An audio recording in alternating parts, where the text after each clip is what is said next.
வரலாற்று ஆய்வு நடுவத்தின் சார்பாக இனிய வணக்கங்கள். நம்முடைய உடுமலை வரலாற்று ஆய்வு நடுவத்தின் 3வது மிகப்பெரிய நூலான தென்கொங்கின் தொன்மங்களுக்கும் உங்களுடைய ஆதரவை எதிர்பார்த்து நாங்க இப்ப நிக்கிறோம்.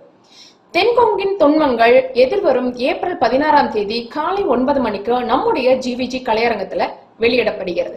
அன்றைய தினம் நம்முடைய தமிழகத்தின் பாரம்பரிய கலைகளில் ஒன்றான வள்ளி கும்மி நடனமும் நம்முடைய நஞ்சை கவுண்டன் புதூரை சேர்ந்த பொதுமக்கள் மற்றும் பெண்களால் சிறப்பாக ஆடும் கலை நிகழ்ச்சியும் அந்த GVG கலையரங்கத்துல பொதுமக்கள் பார்வைக்காக நடத்தப்படுகிறது. அன்றைய தினம் நீங்க எல்லாரும் உங்களுடைய வருகையின் மூலம் நம்முடைய உடுமலை வரலாற்று ஆய்வு நடுவத்தின் 3வது மிகப்பெரிய நூலான தென்கொங்கின் தொன்மம் நூலையும் வெளியிட்டு சிறப்புற செய்ய நாங்கள் எல்லாம் உங்களை கேட்டுக்கிறோம்.